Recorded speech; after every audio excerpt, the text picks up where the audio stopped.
사무엘하 6장 12절에서 15절 한 절씩 교독하겠습니다. 어떤 사람이 다윗 왕에게 아뢰어 이르되 여호와께서 하나님의 괴로 말미암아 오벳에돔의 집과 그의 모든 소에 복을 주셨다 한지라. 다윗이 가서 하나님의 괴를 기쁨으로 메고 오벳에돔의 집에서 다윗 상으로 올라갈새 여호와의 괴를 맨 사람들이 6걸음에 감히 다윗이 소와 살찐 송아지로 제사를 드리고 다윗이 여호와 앞에서 힘을 다하여 춤을 추는데 그때에 다윗의 배 에봇을 입었더라. 다윗과 온 이스라엘 족속이 즐거이 환호하며 나팔을 불고 여호와의 괴를 메어오니라. 아멘. 기도하겠습니다. 거룩하신 아버지, 이 시간 하나님 앞에 한 사람 한 사람 나왔습니다. 말씀과 성령으로 역사하여 주시고 혹시 우상 숭배하는 명절 주간에 타협하거나 또 무너졌거나 낙심 가운데 빠져 있었다면 시간을 통하여 다시 좋아지고 회복되어지는 시간 되도록 오직 주님의 이름으로 오직 하나님의 성령의 능력으로 붙잡아 주시고 우리 예배 가운데 임재하여 주시옵소서. 감사드리며 예수님의 이름으로 기도하옵나이다. 아멘. 언약궤를 모셔나가는 제목으로 말씀 전하도록 하겠습니다. 언약궤는요 모세 시대에 만들어졌습니다. 언약궤 안에는 10계명 기록된 돌판이 2개 들어있습니다. 언약궤에서 생명이 뭐죠? 언약궤의 이 어떤 틀이 아니에요. 언약궤 생명은 10계명이에요. 10계명.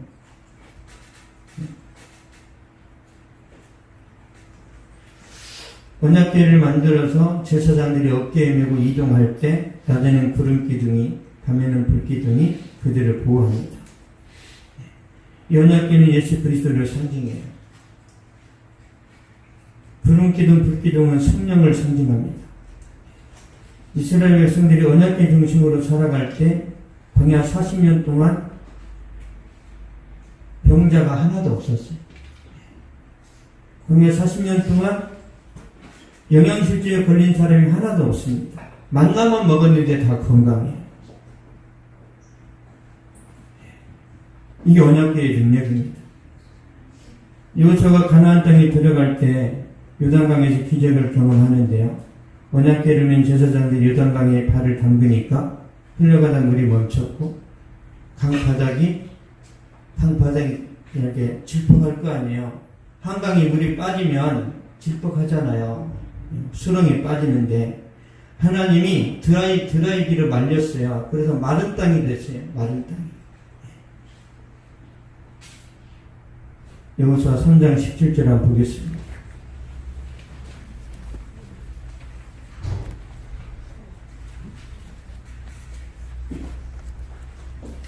여호수아 3장 17절.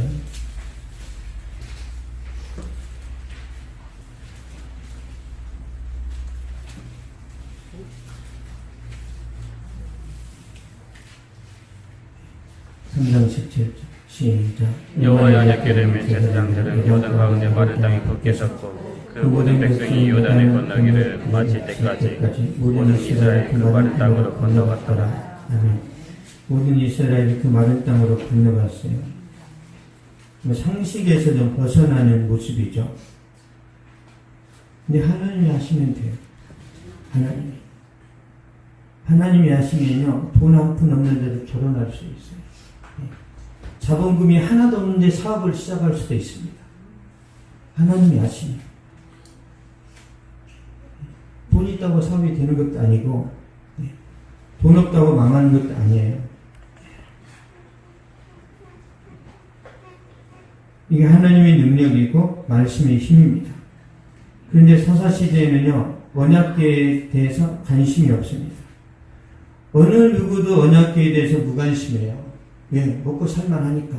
광야에서는 언약궤의 도움을 받았는데 집이 있고 밭이 있고 여러 가지 과일들 먹을 수 있는 터전이 다 준비되어 있으니까 그때부터 언약궤 대한 관심이 사라집니다.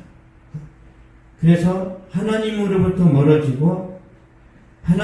멀어지니까 400년 동안 영적으로 어두워져요. 그래서 부자가 되는 것도 중요하지만 내가 부자가 되었기 때문에 하나님에 대한 관심이 사라지면 다 잃어버립니다. 다. 하나님은 여러분이 부자 되는 걸 기뻐하시지만 그 부자 되어서 마음이 세상으로 가버리거나 내 잘난 맛에 살게 되잖아요. 그럼 하나님이 떠나버리세요. 그게 함정이에요.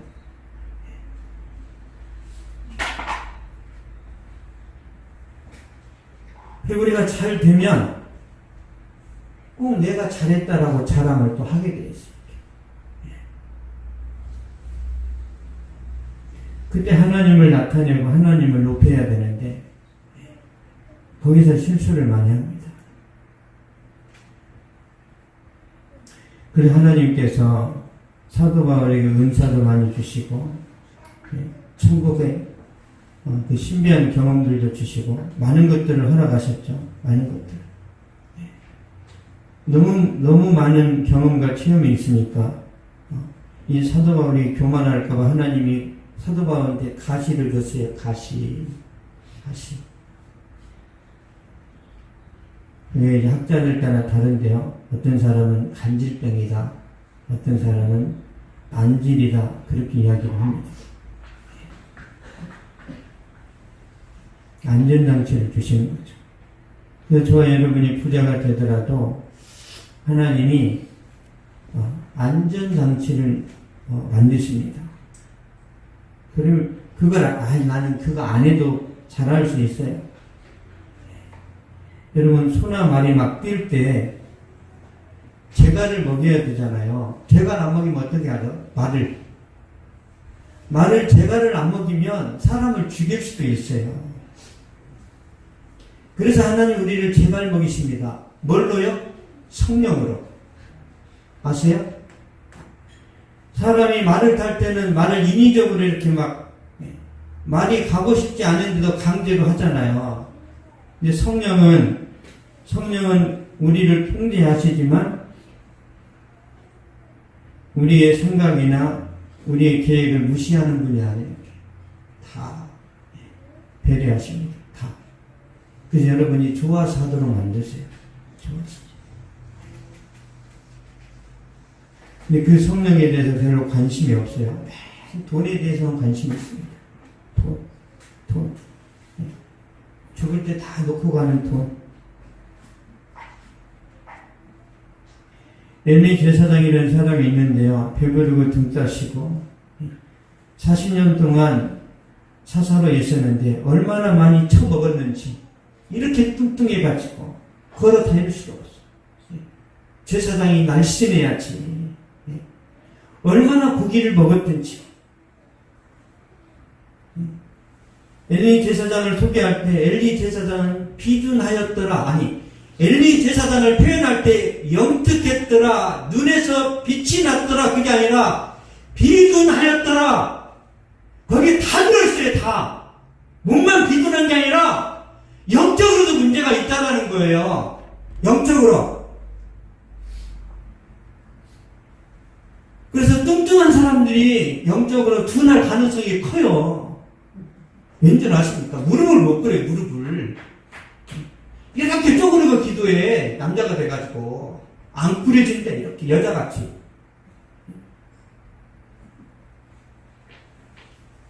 초대교회 때 진짜 기도의 사람이 누구냐면 야고보입니다. 야고보의 별명이 낙타 무릎이에요. 야고보가 기도했던 자리에 여기 그 마룻바닥에 빵꾸가 났답니다. 빵꾸가 기도를 너무 많이 해서. 그 야고보는 예수님의 동생을 말해요.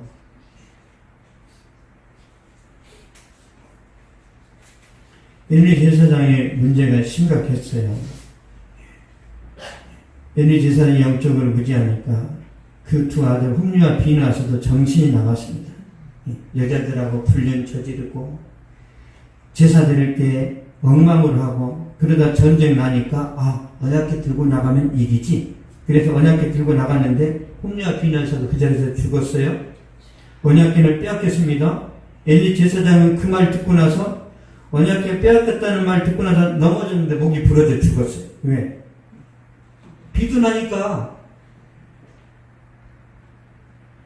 그래서 이 언약궤가 블레셋 사람들한테 이제 빼앗겼습니다. 블레셋은 지금의 팔레스틴이에요. 성경에서 블레셋은 지금의 팔레스틴이라는 뜻이에요. 예루살렘 주변에 팔레스틴 있잖아요. 팔레스틴. 2000년 전에 그 나라들이 지금도 이렇게 존재하는 거예요. 블레셋 지역에서 언약궤가 재앙을 내려가지고 많은 사람이 죽습니다. 전염병이 막 돌고 그래서. 다시 그 언약궤를 블레셋 사람들이 이스라엘 땅으로 보내요. 왜? 자기네들한테 재앙을 내리니까. 여기서 우리가 배울 수 있는 게 뭐냐면, 하나님의 언약궤를 이방 신도들이 숨기잖아요. 재앙이 임합니다. 더 쉽게 말씀드릴게요.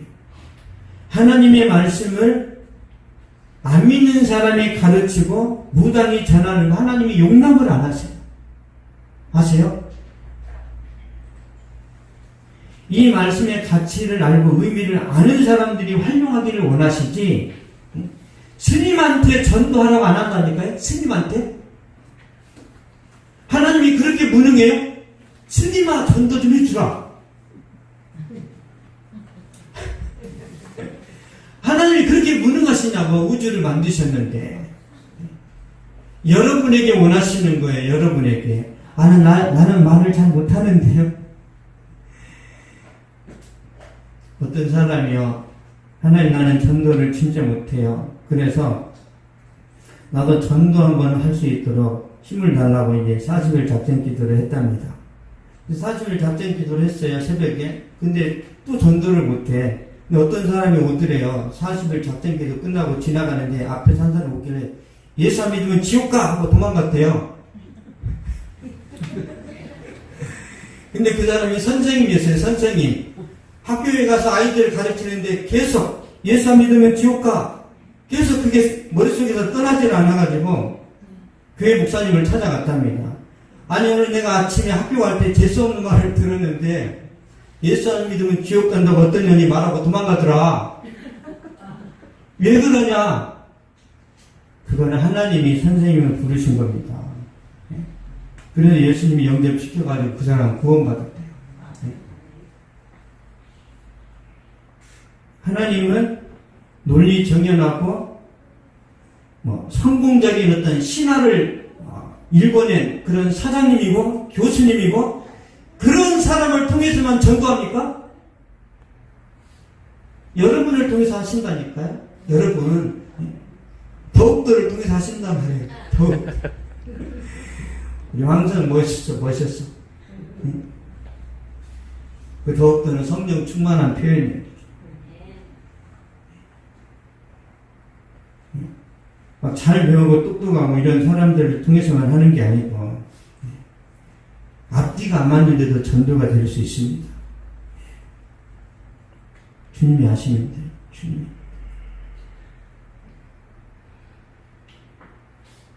블레셋 땅에 재앙이 임하니까 어쩔 수 없이 그 전리품을 이스라엘 땅에 보냈는데 그 언약궤가 아비나답의 집에 이제 이렇게 거한다고 해야 되나, 모셔졌다고 해야 되나. 우리 3일상 7장 한번 보겠습니다. 3일상 7장 1절 2절.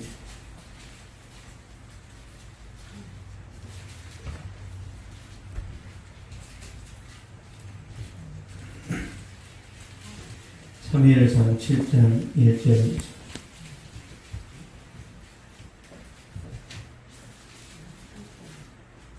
2절. 기련이 어린 사람들이 와서 여호와의 궤를 옮겨 산에 사는 아비나답의 집에 들여놓고 그의 아들 엘리야사를 거룩하게 구별하여 여호와의 궤를 지키게 하였더니 궤가 기련이 아림에 들어간 날부터 20년 동안 오래 있은지라 이스라엘 온 족속이 여호와를 사모하니라. 아멘.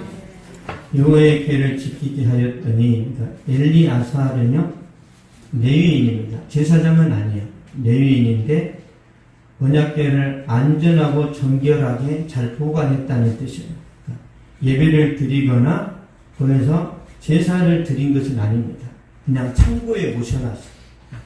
언약궤를 창고에 그냥 깨끗한 데 모셔놨다는 거예요. 예? 만약에 저나 여러분이 좋은 차를 선물 받았어요. 포르쉐나 페라리를 선물 받았어요. 그럼 그 차를 주차장에 이렇게 깨끗하게 닦아가지고 이렇게 두면 되나요? 그 고급차는 도로를 달려야 돼요. 주차장에 있으면 금방 그거 다 망가집니다. 차는 타야 돼요. 여러분, 성경이 언약궤입니다. 이 시대의 언약궤는 성경이란 말이에요. 이 성경을 선물로 받았는데 깨끗이 닦아가지고 책꽂이에 꽂아놨어. 성경은 그게 아니에요. 매일 읽으라는 거예요. 매일 읽고 그 말씀을 이해하고 순종하면 하나님이 약속하신 복을 우리가 받습니다. 엘리야사는 20년 동안 언약궤를 모셨는데 복을 못 받아요. 복음만 하니까. 그런데 오벳에돔이 복을 받습니다. 우리 오늘 본문 보겠습니다. 12절 보겠습니다. 사무엘하 6장 12절.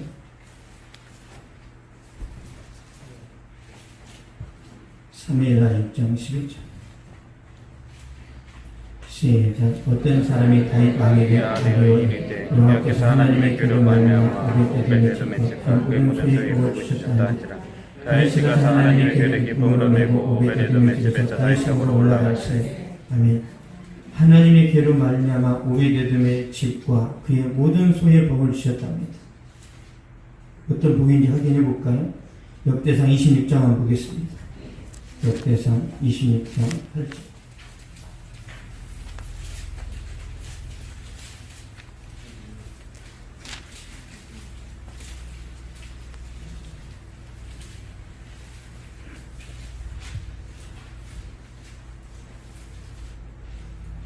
역대상 26장 8절. 시작. 이는 나 오벳에돔의 자손이라. 그들과 그의 아들들과 그의 형제들은 다 능력이 있어 그 직무를 잘하는 자이니 오벳에돔에게서 난 자가 62명이며 아멘. 자손이 62명. 얼마나 하나님 복을 내리셨는지. 그럼 이 시대에는 자녀 많은 것이 축복입니다. 지금은 안 낳는 게 대세인데 아니에요. 자녀 많은 것이 축복이에요. 그의 형제들은 다 능력이 있어 그 직무를 잘하는 자이니 전문성이 탁월해요. 테크닉이 뛰어납니다. 오벳에돔의 자손들이 다 잘 돼요. 다. 그리고 모든 소에 복이 임했어요. 전문성만 뛰어난 것이 아니라 농사를 지면 농사가 잘 되고 과일을 심으면 그 과일이 잘 되고 그랬단 말이에요. 그럼 오벳에돔이 얼마 동안 하나님 섬겼느냐 보겠습니다. 얼마나? 지금 엘리야사는 20년을 섬겼는데 오벳에돔은 얼마나 섬겼는지. 역대상 13장 보겠습니다.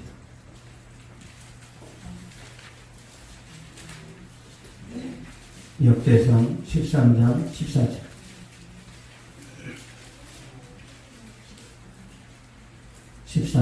시작. 하나님이 오벳에돔의 집에서 그의 가족 가운데 석달을 있으니라. 여호와께서 오벳에돔의 집과 그의 모든 소유의 복을 내리셨더라. 아멘. 3개월이에요. 3개월인데 20년 언약궤 모신 사람보다 몇백 배 복을 받았어요. 믿을 수 없는 결과죠. 어떤 마음으로 하나님을 바라보는 거가 중요합니다. 형식적으로 100년 섬기는 거 아무 가치 없어요. 일주일을 섬기더라도 내 생명을 쏟아부으면 주님이 결과를 주십니다. 그걸 못해요. 그걸. 주님께 집중해야 되는데 돈, 자식, 체면, 그놈의 체면이 뭐가 중요하다. 다른 사람 시선이 그렇게 중요합니까? 다른 사람이 욕하는 것이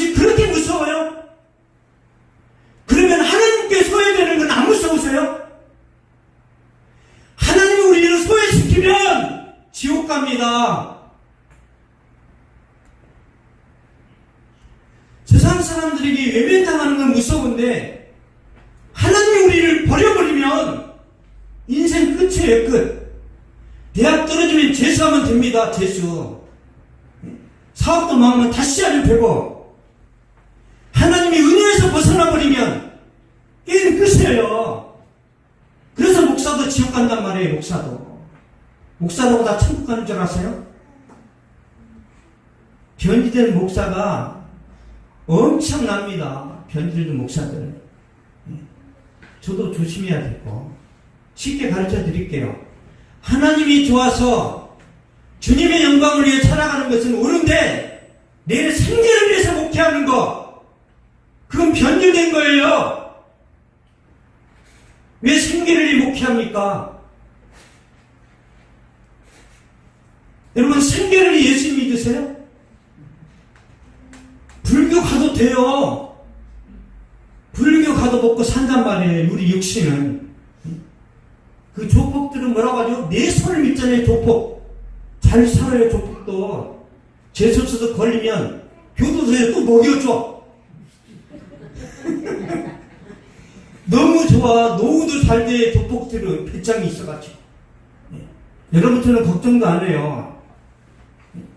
별 10개 달면 그 안에서 왕입니다. 왕. 밑에서 줄줄이 막 섬기고 받들고 그래요. 교도소에도 질서가 있단 말이에요. 질서가. 어떤 세상이 있는지 여러분께 별을 달면 좋겠습니다. 별을 집에서 달든지 직장에서 달든지 여러분이 쓰임 받으라는 거예요.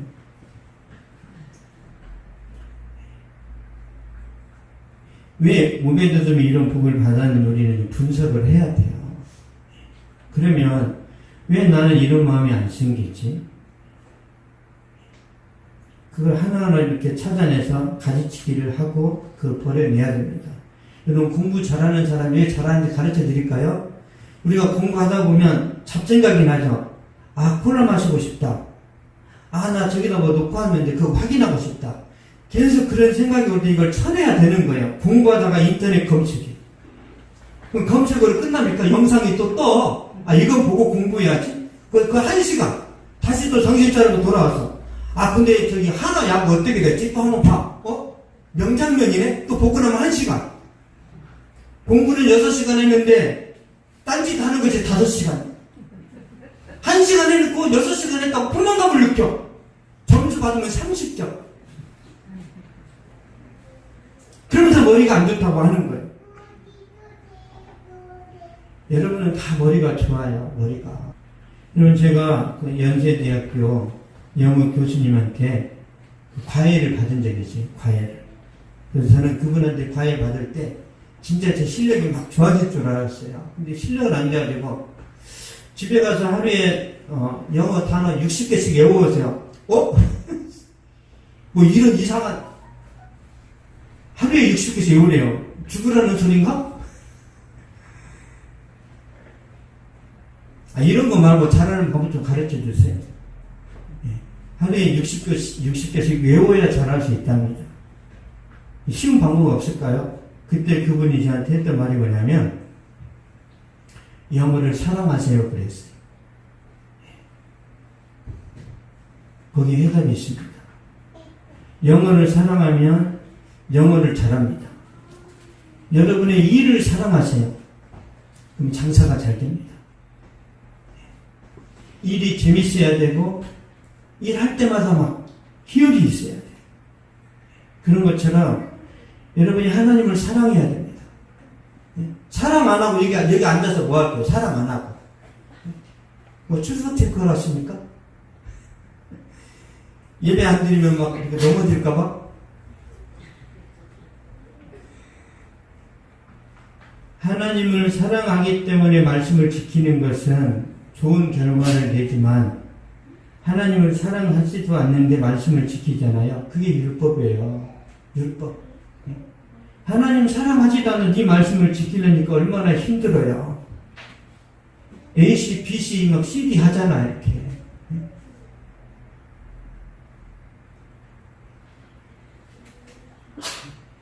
우리에게 진짜 중요한 것은 그거예요. 하나님을 향한 사랑이 식지 않도록 하는 거예요. 근데 마귀는 그 사랑을 이렇게 녹여버리고 식히는 그런 일들을 합니다. 그럼 우리가 이제 문제가 생기는 거죠. 저는 여러분의 삶 가운데 오베데돔이 받았던 그런 축복이 임하기를 원합니다. 박항서 감독이 베트남 가서 23세 이하 축구팀만 맡아가지고 아시아 축구연맹에서 준우승을 했습니다. 기적이 일어났어요. 그래서 베트남 정부로부터 훈장을 받습니다. 박항서의 그 열풍이 어느 정도냐면 베트남은요, 우리나라 사람들이 베트남 전쟁에 가서 많은 사람들을 죽였기 때문에 그런 분노가 있어요. 그런 반한 정서를 친한 정서로 바꿔버렸어요. 박항서. 새로운 한류 열풍이 일어난 거죠. 태양의 후예 송중기보다 박항서가 훨씬 더 인기가 있습니다. 화장품, 식품, 소주, 편의점. 우리나라 편의점이 지금 다 베트남으로 간대요. 잘 팔리니까. 경제 효과가 엄청난 거죠. 2002년 겨울연가 주연했던 배용준 최규가 일본에 가서 한류를 일으키는데 경제 효과가 1조가 넘었습니다. 일본의 중년 여성들은 지금도 배용준을 좋아해요. 우리는 별로 관심도 없어, 배용준. 별로 연기를 잘하는 것도 아닌데. 그러니까 사람이 만든 드라마와 각본도 이런 성과를 만들어내는데, 그쵸? 하나님이 각본을 하시고 하나님이 기획을 하시면 여러분 인생은 어떻게 될 것 같아요? 겨울 연가의 감독이 이런 능력을 발휘하는데 하나님은 그보다도 잘하시겠죠. 그래서 엘리야살이 아니라 오베데돔처럼 언약궤에 집중을 해야 됩니다. 어차피 우리 인생은 그냥 한 번이에요. 한 번입니다. 20년의 헌신과 3개월의 헌신이 싸웠는데 3개월이 이겼어요. 양보다 질이라는 거죠. 하나님이 이걸 원하세요. 이걸. 우리는 하나님께 마음을 어떤 사람은 10% 헌신해가지고는 아무 일도 안 일어납니다. 어떤 사람은 20%. 아무 일도 안 일어나요. 하나님의 조건은 항상 그렇습니다. 100%예요, 100%. 99%도 하나님은 만족을 안 하세요. 여러분, 남자, 여자가 만나서 결혼을 하는데 내가 너 50% 사랑해. 50%는 이미자를 사랑해. 그럼 어떻게 해요? 이 자식아. 그러지 않겠어요? 100% 사랑해야지 남자가 경우에 따라서 어장관리하는 거야. 내가 복이냐? 자식아? 가. 그렇게 거절하는 거 여자들은. 왜? 남자들이 목숨을 걸어도 결혼하면 변질된단 말이에요. 남자들이 영원합니까? 결혼하면? 뭐 그게 하나님이라고. 하나님만이 영원해요. 절대 남자를 믿지 마세요. 그 남자를 붙드는 하나님을 믿으세요. 이해되셨어요? 내 남자는 다르긴 뭐가 달라? 그 남자를 아장내는 하나님을 붙드세요. 하나님, 나에게서 눈을 돌릴 것 같습니다. 저 자식 눈 멀게 해주세요.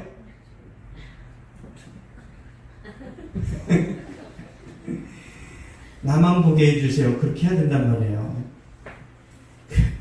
성경에 아가서가 있는데 이게 사랑의 노래잖아요. 얘가 노래 중에 노래. 거기 보면 남편과 아내에 대한 이야기가 나옵니다. 솔로몬이 슐라미 여자에게 하는 말입니다. 내 사랑아 너는 어여쁘고 어여쁘다. 너의 눈이 비둘기 같구나 그럽니다. 근데 비둘기는 특성이 눈으로 하늘을 동시에 두 개를 못 봐요. 하나만 봅니다. 슐라미 여자야 너는 나만 쳐다보는구나 그거예요. 오직 나한테 매료되고 나한테 반했구나. 어떤 남자도 너한테는 관심의 대상이 아니구나. 그래서 네가 아름답다는 거예요. 거기서 여자는 성도고 솔로몬은 예수님입니다. 사랑하는 성도들아, 오직 네가 나만 바라보는구나. 예수님이 말하는 거예요. 그래서 예수님이 그 술람의 예를 높이고 찬양하는 겁니다. 술람의 여자가 고백하는 거 아가서에 나와 있습니다. 남자들 중에 내 사랑은 가시나무 가운데 사과나무 같구나. 그렇게 말해요. 제가 풀어드릴게요. 아무리 잘생기고 부자이고 잘나가는 남자들이라도 다 가시덤불이고 다 잡초인데 내 남편은 사과나무라는 뜻이에요. 우리가 믿는 예수님이 그런 분이 되어야 주님이 은혜를 주세요. 주님은 사과나무, 내 애인은 대추나무, 옆집 아저씨는 배나무. 그러면 안 돼요. 다른 것들은 다 잡초. 저에게도 적용을 해야 됩니다. 제가 이제 남편이란 말이에요. 오직 내 아내만이 최고이고 다른 여자들은 그냥 엑스트라로 보여야 돼요. 엑스트라가 더 잘하네? 그러면 이제 문제가 발생하는 거예요. 남자가 오직 내 아내만, 그리고 아내가 오직 내 남편만 사랑할 수 있습니까? 인간의 힘으로 안 된다니까요. 성령이 도와주셔야 돼요. 성령이. 그래서 하나님의 성령께서 여러분에게 이제 은혜를 주시고 감동을 주시잖아요. 그러면 늙어가는데도 막 예뻐 보이고, 허물이 있는데도 허물을 막 감춰주고 싶고 이렇게 되는 거예요. 아, 내가 눈이 삐었지. 아, 내가 그때 잘못 선택했지. 아, 내가 왜 그랬을까? 그러면 하나님이 입을 꿰매버려요. 그런 소리 하지 마라. 너보다 네 아내가 낫다. 그렇게 말씀하시는 거죠. 그럼 아내한테는 너보다 네 남편이 낫다. 그러면 하나 입을 닫아버리세요.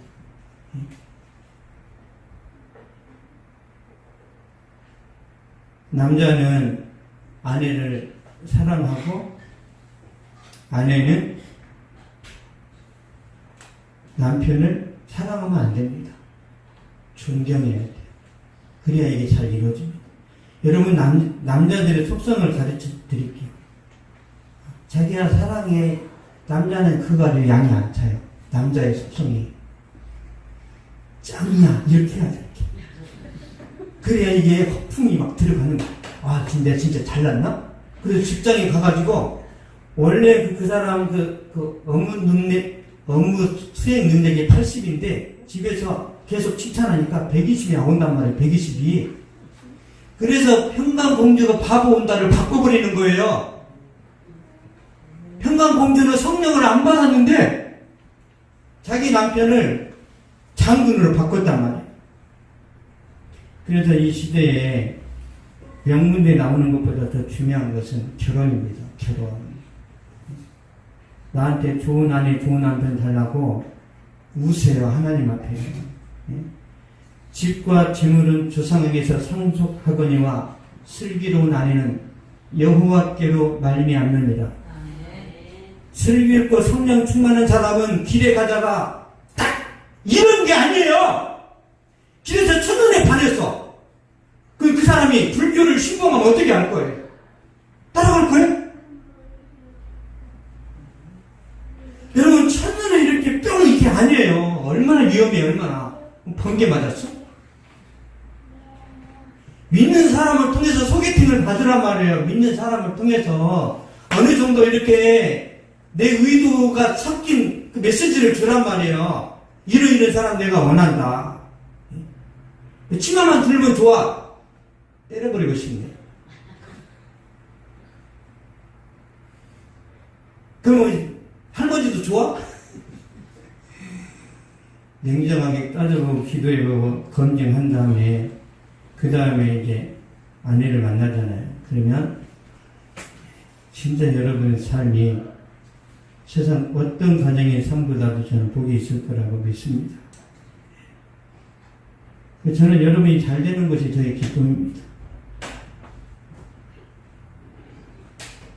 저희들이 잘 되는 방법은 다른 거 없어요. 시편 보겠습니다. 시편 119편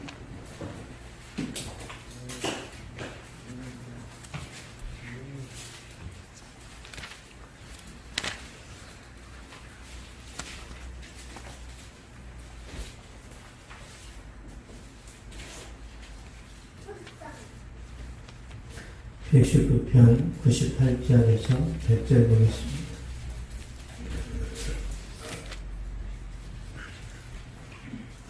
(98절에서 100절) 시작. 주의 기명들이 항상 나와 함께하므로 그것들이 나를 원수보다 지혜롭게 하나이다. 내가 주의 증거들을 늘 조리며 나의 주의 법도들을 지킴으로 나의 명찰함이 노인보다 나으니이다. 아멘. 이거 다윗의 시입니다. 이거 119편은 내가 주의 계명들을 항상 가까이 하니까 원수보다 지혜롭게 한답니다. 그래서 다윗은 모든 전쟁에서 승리했어요.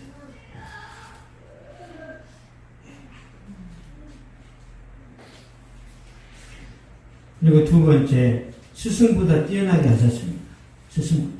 스승보다 뛰어나다는 것은요, 그러니까 소크라테스의 제자가 플라톤이죠. 근데 철학의 최고 학자를 이제 꼽는다는 플라톤입니다.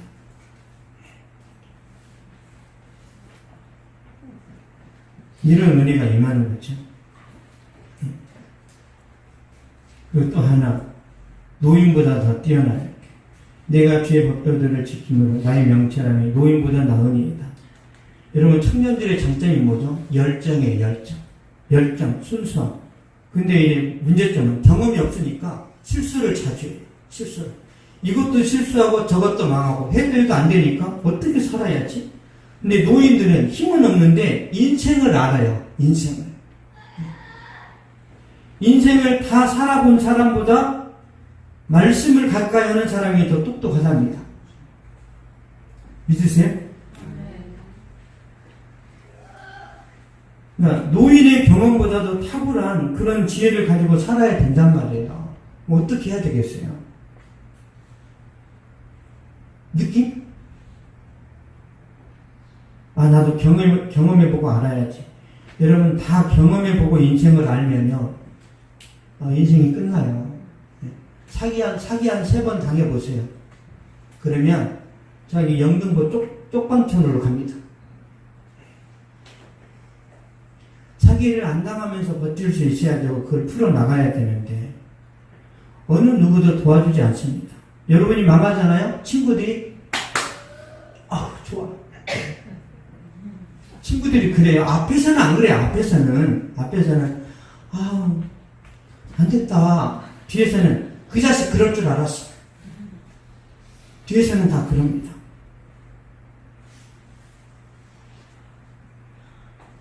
여러분을 지지하고 응원해 주는 사람은요, 여러분 가족 그리고 하나님밖에 없어요. 우리 동성애 이제 막 그 대학 동기들이 응원할 것 같아요? 절대 안 합니다. 배 아파하지. 다윗이 어떻게 인정받았는지 사무엘상 18장 한번 보겠습니다. 사무엘상 18장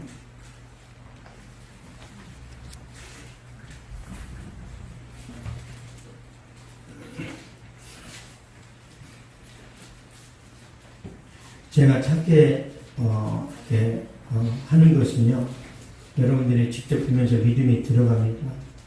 그래서 제가 찾게 하는 거니까 계속 찾으면서 성경도 더 가까이 하고 더 친해지고 믿음이 좋아지시면 좋겠습니다. 14절에서 16절 시작. 다윗이 그의 모든 일을 지혜롭게 행하니라. 여호와께서 그와 함께 계시니라. 사울이 다윗이 크게 지혜롭게 행함을 보고 그를 두려워하였다. 온 이스라엘과 유다는 다윗을 사랑하였으니 그가 자기들 앞에 출입하기 때문이었다. 아멘. 다윗이 그의 모든 일을 지혜롭게 행하니라. 그러니까 사무엘이 겁먹어버려요. 왕이 겁을 먹습니다. 이스라엘의 모든 사람은 다윗을 기뻐하고 다윗을 좋아합니다. 청년 다윗의 은혜 지혜가 여러분에게 임하길 바랍니다. 경쟁업체는 여러분을 보면 두려워하고 고객들은 여러분을 볼 때 사랑하게 돼요.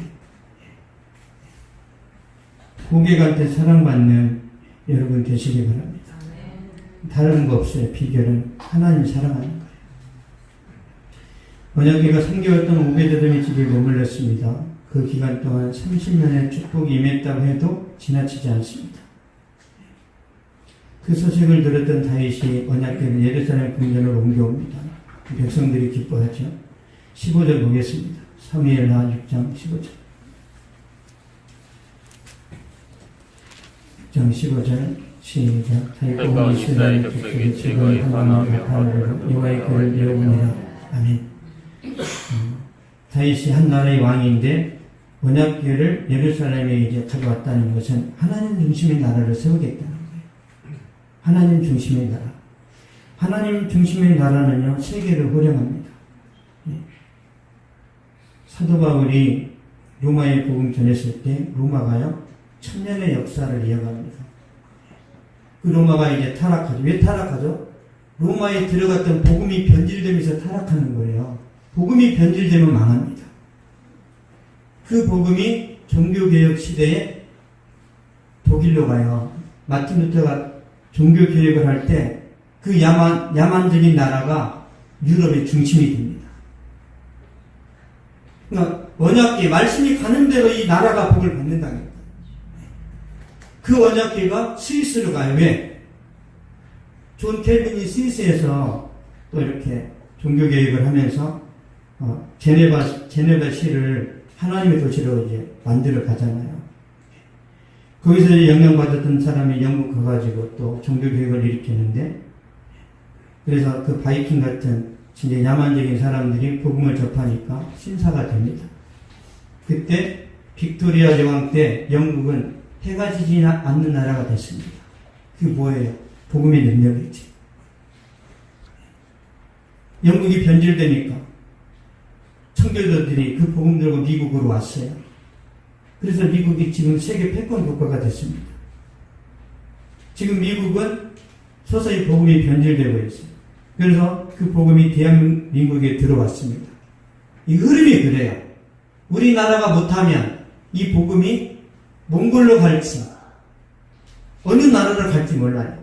근데 이 복음의 중심은 대한민국에 있습니다. 지금 우리가 잘 못하면 이 나라 끝장납니다. 그러니까 세상 사람들은 정치 철학이나 교육 철학으로 접근하는데 하나님의 관심은 아니에요. 이스라엘 백성들 가운데 아합이라는 왕이 있습니다. 굉장히 이 사람이 영향력이 있어요. 그 아내 이세벨은 더 대단한 여자입니다. 우상 숭배하는 중. 모든 사람이 아합의 모습, 우리나라로 따지면 문재인 대통령에게 집중하잖아요. 하나님은 엘리야라니까요. 하나님의 시선은 엘리야에게 있어요. 엘리야. 그러면 하나님이 대한민국을 바라볼 때 누구를 바라보죠? 예수 믿는 사람.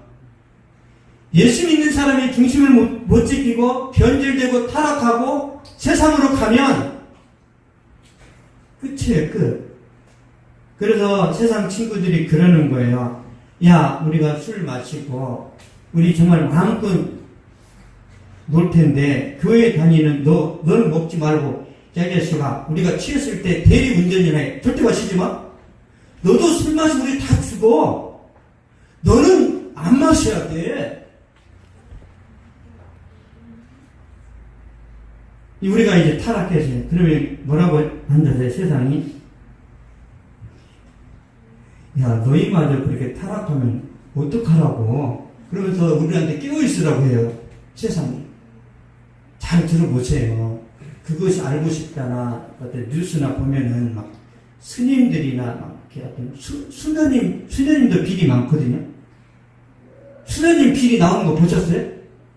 맨날 교회만 까요. 교회만. 왜? 진리를 전하고 하나님을 붙들고 있는 너희들이 그렇게 살면 되지 않? 그렇게 살면 안 되잖아. 그 내용이에요. 그럼 불교는 진리가 아니기 때문에 거론도 안 해요. 거론도. 야, 너희들이 살 생각 안 한다고? 짜장면 밑에다가 고기 깔았잖아. 고기. 스님들이 다 고기 깔고 먹거든요. 다 먹어요. 다 돈거리 모자 쓰고 와가지고 뭐 개고기도 먹고 다 하면서 살 생각 안 하고 까불고 있어. 교회가 진리를 전하기 때문에 우리가 이제 이 말씀을 제대로 안 지키잖아요. 그러면 세상 사람도 하나님이 살아있다라는 것을 안다니까요. 본능으로 압니다. 본능으로.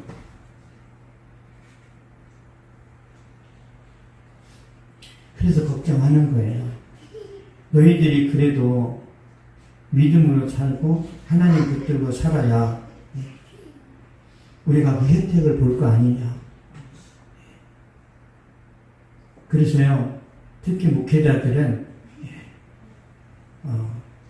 그 외로운 길을 가야 됩니다. 외로운 길. 예수 믿는 사람도 직장 가가지고 하고 싶은 거 다 하면 안 돼요. 절제해야 됩니다. 절제.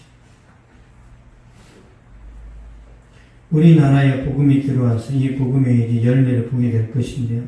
만약에 주님 은혜 가운데 평화통일, 제가 말씀드리는 평화통일은요, 북한이 말하는 그런 통일이 아니에요.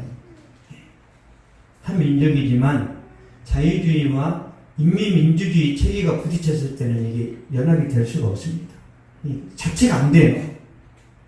여러분, 미국은 캐나다나 멕시코를 절대 공격을 안 해요. 자유민주주의라. 중국은 공산주의죠. 중국은 다 먹어요. 원래 베트남이 사회주의잖아요. 왜 중국하고 이렇게 거리를 두죠? 중국이 먹으려고 했기 때문에 그런 겁니다. 그래서 베트남이 미국으로 붙은 거예요.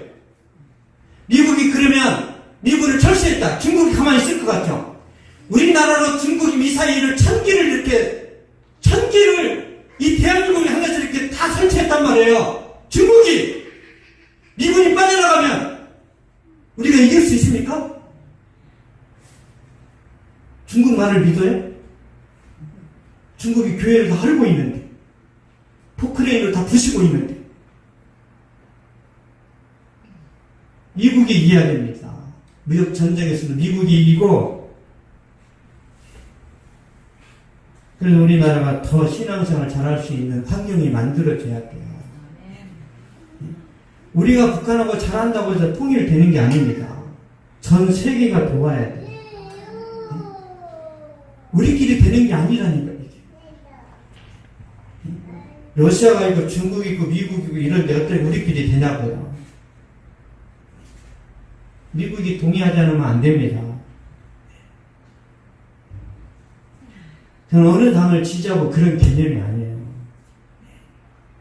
우리 자식들에게 진짜 좋은 세상 물려주려면 신앙의 자유, 그리고 우리 삶의 자유가 있어야 됩니다. 북한의 자유 있나요? 중국의 자유 있습니까? 자유 없습니다. 중국에. 없어요. 착각하지 마세요.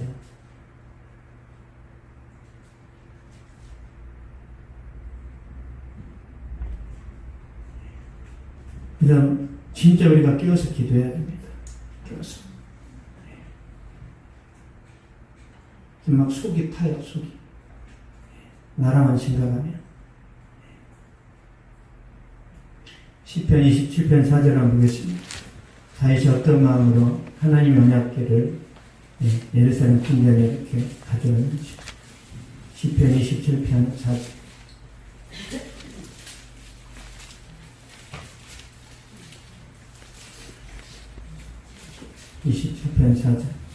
시작. 여호와께 바라는 한 가지 그것이 구원이니 내가 내 평생 여호와의 집에 살면서 여호와의 하나님을 바라보며 그의 성전에서 사모하는 그것이라. 아멘. 내 평생의 여호와의 집에 사는 것이 다윗의 관심입니다. 한 가지 소원이 그거예요. 내가 1등 국가를 만들어야 되겠다. 서민 경제를 살려야 되겠다. 내가 그래도 징기스칸처럼 그런 인물이 돼야지. 아무 관심이 없어요. 오직 내가 하나님의 집에서 여호와의 아름다움을 바라보며, 여호와의 아름다움이 뭐예요? 지성소에 들어가면, 지성소에 하나님 언약궤가 있잖아요. 거기 들어가면 성령이 임재해 계신다는 거예요. 임재. 그 성령의 임재 가운데 들어간다는 거예요. 그러니까 다윗의 관심은 예배 우선순위입니다. 말씀 중심이에요. 오직 하나님께 순종했는데 그 결과를 보겠습니다. 역대상 14장 17절 보겠습니다. 다윗은 1등 국가도 관심이 없고 세상에서 유명해지는 것도 관심이 없었는데 하나님 어떻게 하십니까? 역대상 14장 17절.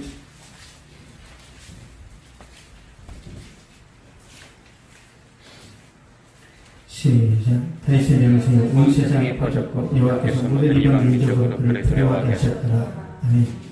다윗의 명성이 온 세상에 퍼졌습니다. 그 시대의 다윗이 패권 국가의 왕이었어요. 만약에 다윗이 세상적 욕심을 품었으면 인도까지 먹어버렸겠죠. 근데 하나님이 절제시키는 하나님께서 다윗아, 네가 어디를 가든지 승리하게 하겠지만 저 나라는 건들지 마라. 이렇게 하나님 다 지명을 하셨어요. 그래서 다윗이 욕심을 안 내는 거예요. 아십니까? 하나님이 여러분에게 한계선을 만들어 놓으셨어요. 한계선을. 이걸 넘어가면 안 됩니다. 다윗은 어떤 전쟁에서도 이긴다니까요. 왜 다윗의 나라가 그렇게 확장이 안 됐죠? 하나님이 저 나라는 건들지 마. 내가 너한테 허락한 게 아니야. 그러면 다윗은 그냥 멈췄단 말이에요. 얼마나 하나님이 기뻐하시겠어요. 하나님이 여러분에게 어떤 복을 주실 때 이 한계선을 그어 놓는다니까요. 그 넘어가면 안 됩니다. 하나님, 보세요. 이렇게 말씀드려도 예수님은 자기에게 오는 사람들을 다 고치셨죠? 다 고쳤어요.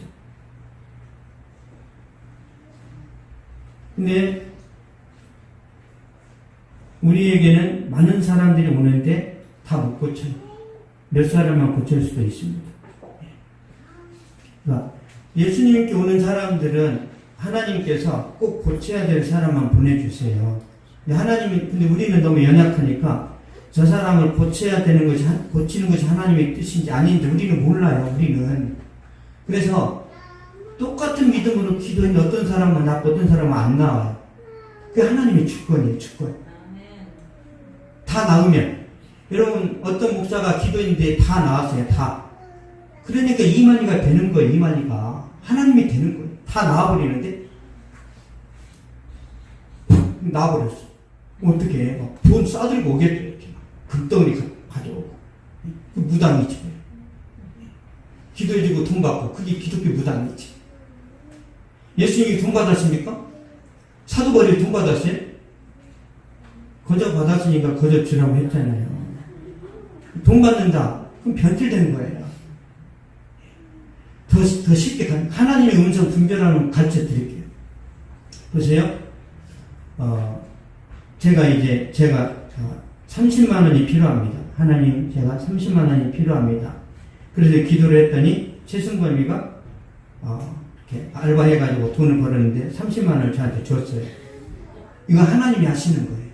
그런데 내가 기도해 보니까 승범아, 너 나한테 30만 원 하나님이 주래. 이건 마귀의 방식이에요. 다른 사람에게 상처 주고 민폐를 끼치면서까지 돈을 뜯어내는 것은 이건 기독교 무당이에요. 이렇게 분별하는 겁니다. 그 사람이 순수하게 마음 열릴 때까지는 입도 열지 마세요. 그 모든 권한은 그 사람 개개인에게 있단 말이에요. 목회자 할아버지라도 그런 말 하는 게 아니에요. 기도만 하는 거예요. 기도만. 돈이 필요합니다. 주님, 닭광이 먹고 싶어요. 단무지가. 그 몇 분 되지도 않는 거. 근데 그거 갖다 주잖아요. 목사님 드세요. 닭광. 하나님 살아계시네. 내가 김치를 구한 게 아니라 단무지를 구했는 그대로 주시네. 얼마나 비싸고 얼마나 물건이 좋고가 아니에요. 내가 원하는 것을 주실 때 우리가 감동 먹는 거예요. 내가 원하는 거. 왕의 재정이라는 그 책을 쓴 김미진 간사가요, 쫄딱 망했을 때, 저희 DTS, 예전에 가가지고 DTS 훈련 받을 때, 진짜 그지죠. 이렇게 장에다가 밥 말아먹고 막 울고 그랬는데, 하나님, 내가 몰골은 이래도 화장품이 필요한데, 설화수 주세요. 그랬대. 설화수. 제가 알고 보니까 30만 원이 넘는 것 같아요. 제가 한번 해봐서 검색을 4개 세트에 30만 원이 넘어. 자기 주제에 안 맞잖아요. 다 망했는데 그 어떤 사람이 설화수를 갖다 주더래요. 어떤 언니가. 그래서 펑펑 울었답니다. 내 신음소리도 들으시는 하나님.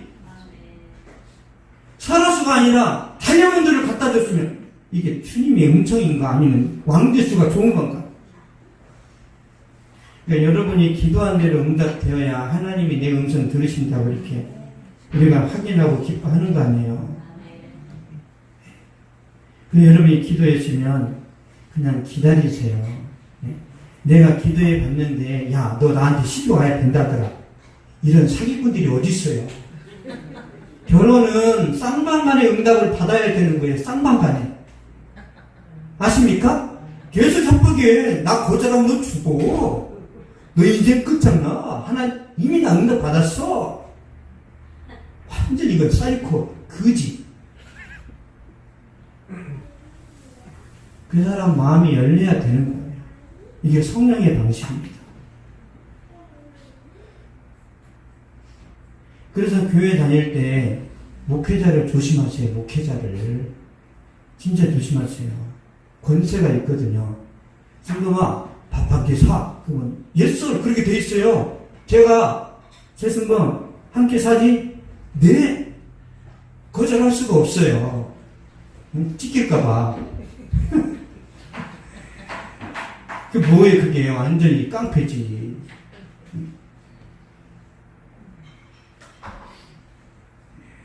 그래서 제가 하나님이 무서워서 여러분한테 밥을 얻어먹을 때도요, 얼마짜리를 예상하셨어요? 물어봐요. 그 성도한테. 그쵸? 우리 안집사님? 내가 얼마까지 먹어야 돼요? 한도에게 7,000원이에요? 만원이에요? 제가 딱 가가지고 해? 그러면 돼요? 제일 비싼 거 막, 높은 거 15만원짜리 시키면 되냐고. 사줄 사람은 만원짜리를 생각하고 왔는데. 그래 여러분들 누구한테 밥을 얻어먹을 때 저 사람이 뭘 사려고 하는지 그걸 먼저 캐치하시란 말이에요. 무조건 비싼 거 잡지 말고. 그 제 눈치가 식단입니다. 식단. 네. 여러분 집에 많이 가고 싶어도 안 가요. 이렇게. 아, 내가 저 집에 가면 저 집은 내가 일주일에 한 번이면 기뻐하겠다. 아, 저 집은 보름이다. 저는 그게 그냥 딱 와요. 이게 얼마나 눈치를 많이 받는지. 여러분 제가 이렇게 집집마다 돌아다니면서 많이 밥을 얻어먹었잖아요. 이렇게 친구 집에. 그는 그 엄마의 그 숨소리만 딱 들어도 아침에 가라는 소리구나. 아, 내일까지는 괜찮다. 이 감지가 그대로 돼요. 그렇게 했어. 그러면 이제 소식이 들러와. 수현이 형 참 괜찮은 청년이래. 가졌으면 하는 생각 같다는 거예요. 그래서 참, 야, 그 형 참 괜찮다. 눈치 빠르네. 가난하면 눈치라도 있어야지. 예수 믿는 사람은 눈치가 있어야 됩니다. 영적으로 말하면요, 센스인데 이게 성령이 주시는 감동이 있어야 돼요. 하나님의 음성 분별하는 것 제가 가르쳐 드릴게요. 찰스 스탠리 목사님이 말했습니다. 하나님의 음성은 언제나 성경과 일치한다. 하나님이 여러분에게 감동을 주셨습니다. 이 성경하고 일치가 안 되면 그 하나님의 감동이 아니에요. 하나님의 음성은 인간의 논리와 충돌한다. 여러분이 하고 싶은 거하고 하나님의 음성하고 충돌을 잘합니다. 마시고 싶은데 주님은 하지마. 가고 싶은데 주님 왜 거기를 가냐? 가면 뻔하잖아. 이렇게 1차 노래방 2차 고수도 뻔한데 왜 가냐? 나는 거기 가서 믿음을 잘 지킬 수 있습니다. 광만 팔게요. 광 파는 건 고수도 아니에요? 제가 다 해봐서 다 알아요. 이렇게. 광 파는 거 뭔지, 피박이 뭔지 다 알아요. 저 너무 잘했어, 광.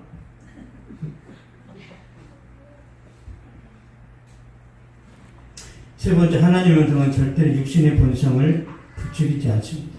보세요. 하나님의 음성은 여러분의 육신의 본성을 부추기지 않아요. 이렇게. 내가 누구를 보복하고 싶다. 이 하나님의 음성 아니에요. 내 육신이 막 하고 싶은 것들이 있죠. 오늘 하루 종일 게임을 해버릴까? 그 하나님의 음성이 아니에요. 하나님은 그리고 성경을 사용하십니다. 여러분이 하나님께 기도를 했어요. 그러면 하나님이 응답으로 어떻게 하시냐면 말씀으로 응답을 하세요. 여러분이 큐티할 때, 말씀 읽을 때, 그리고 설교를 통해서 기도했는데 말씀으로 응답을 주시잖아요. 그러면 여러분이 기도한 내용이 현실이 됩니다. 기도하면 먼저 말씀을 주세요. 그 말씀을 받았어요. 그분에게 이제 평강이 옵니다. 평강이 온 다음에 그 다음에 이제 결과가 오는 거죠.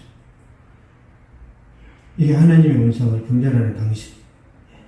체감거를 제가 간단하게 말씀드린 겁니다. 그러므로 성경을 알아야 되고 말씀을 읽어야 되고 가급적이면 성경을 풍성하게 먹어야 됩니다. 나는 하루에 한 장 보더라도 깊이 봐, 깊이. 여러분 밥집에 가가지고 나는 한 숟가락 밥을 먹어도 건강하도록 먹어야지. 이렇게 먹으면 됩니까? 아니 밥을 한 그릇을 먹어야지 한 숟가락 먹고 배부를 수 있어요? 이 성경을 한 구절, 이 구절에서 주시는 주님의 음성은 뭘까? 누가 누구를 낳고 이걸로 끝인데 계속 주님의 음성을 찾고 있어. 아니 좀 충분히 읽어야 뭘 분석을 하든지 응답을 받든지. 뭐든지 아는 그 척척박사 집사님이 있었는데요. 하루는 목사님은 그 집사님한테 이야기를 합니다. 집사님은 뭐든지 잘 아는, 정말 모르는 것이 없는 사람인데 성경에 대해서 그렇게 잘 알면 좋겠습니다. 그 집사님이 약간 마음이 상했어요. 저는 성경에 대해서 잘 압니다. 질문해 보세요. 그래요? 성경에, 그러면 오바댜는 어디 있습니까? 그랬어요. 오바댜. 그랬더니 이 집사님이 캄보디아에 오바댜가 캄보디아 옆에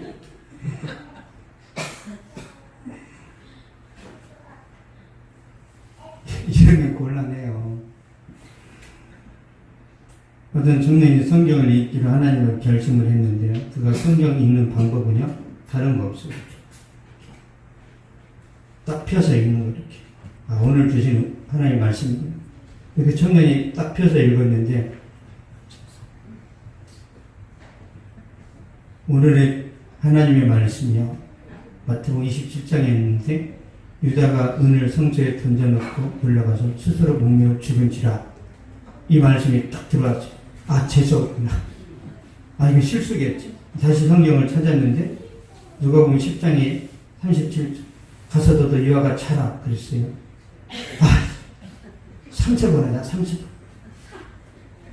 다시 찾았는데, 요한복음 13장에서 내가 하는 일을 속히 하라. 이렇게 성경을 보니까 이단에 넘어가는 거예요. 여러분, 사기꾼이 누구한테 달라붙는 줄 아세요? 사기를 당할 만한 사람이 누구인지를 다 압니다. 사기꾼이. 그 정도도 없으면 사기를 칩니까? 이단이 어떤 사람이 넘어올지를 알아요. 전철에서 길거리에 몇 마디 던져보면 이렇게 귀를 기울이면서 졸졸졸 따라가는 사람들이 있어요. 가서 도포 입고 막 절하고, 절하면 너네 조상이 잘 된다고 그러니까 2만 원 또 내고 오면서 사기당했네. 그래서 말씀을 알아야 됩니다.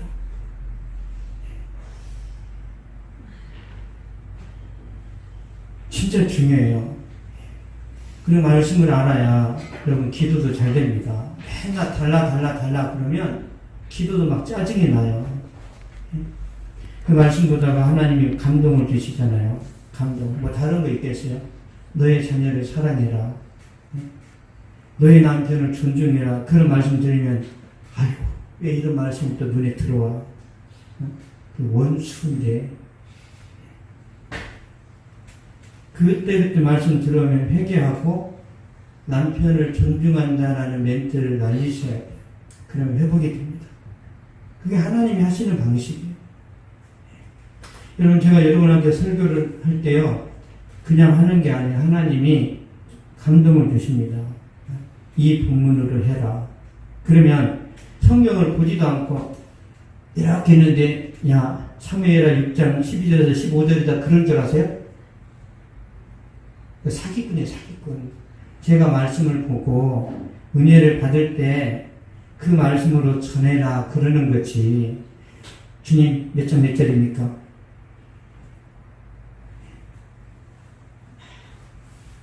목회자가 성경을 많이 봐야 됩니다.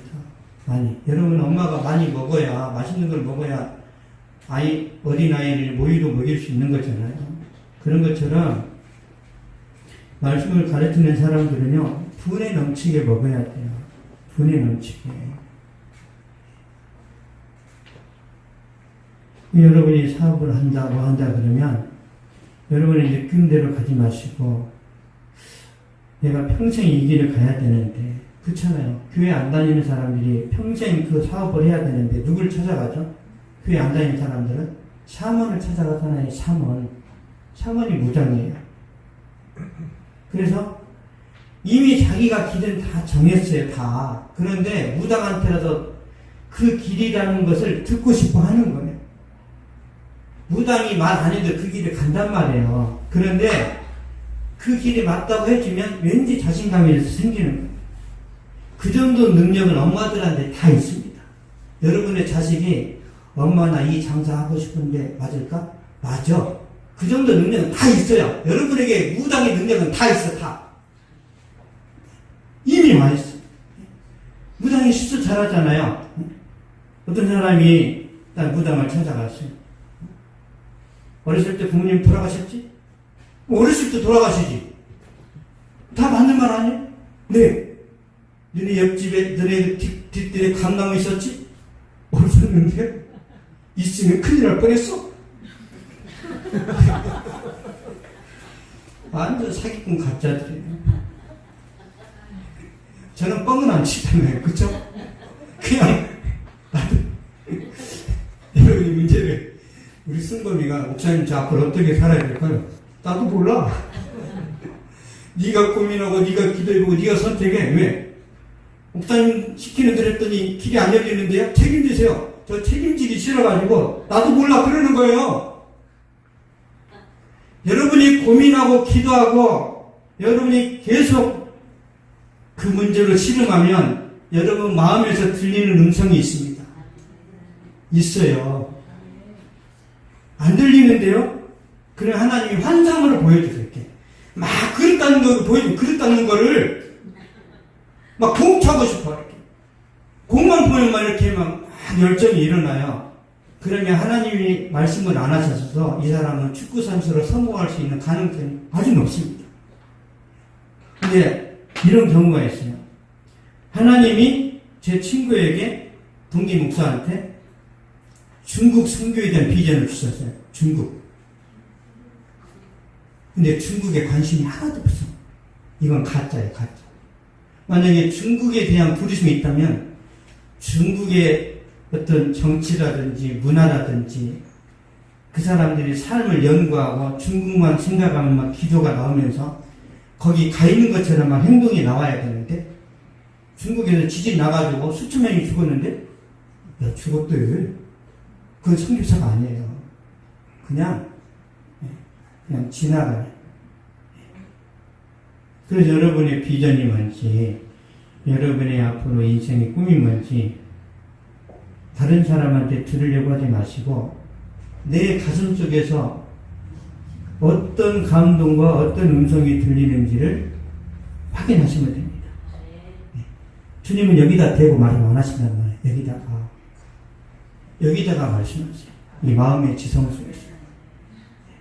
그래서 나는 내가 이 사업을 하는데 혹시 내가 경쟁에서 밀리고 내가 다른 사람한테 추월당해서 망하더라도 나는 후회가 없다. 그럼 그 길이 맞아요. 그렇게 찾는 겁니다. 여러분, 저는 목회하다가 그지가 돼도 저는 목회가 좋단 말이에요. 나 이 길 아니면 나 다른 길 있겠는데 그게 아니에요. 이게 제일 좋아요, 저는.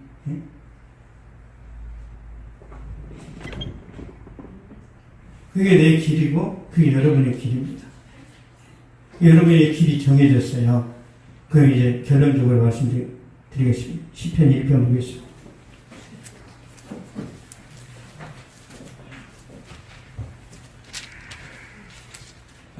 시편 1편 1절에서 3절입니다.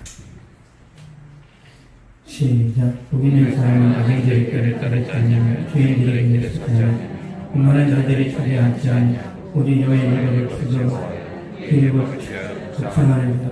그는 신의 뼈 시음하며 서로 따라 열매를 맺으며 불사지고 말하지 않냐.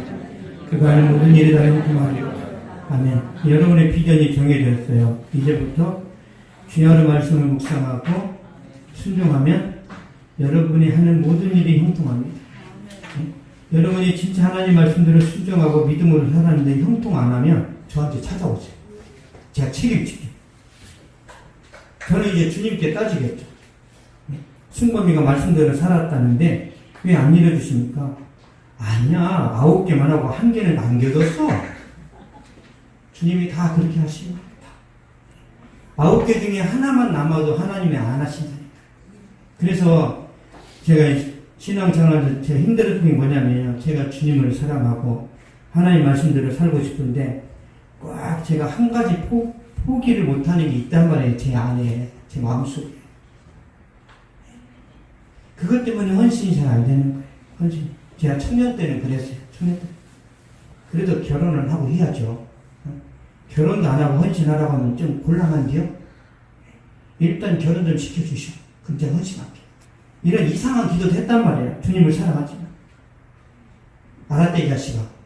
그런데 결혼시키고 죽도록 고생을 시키는 거예요.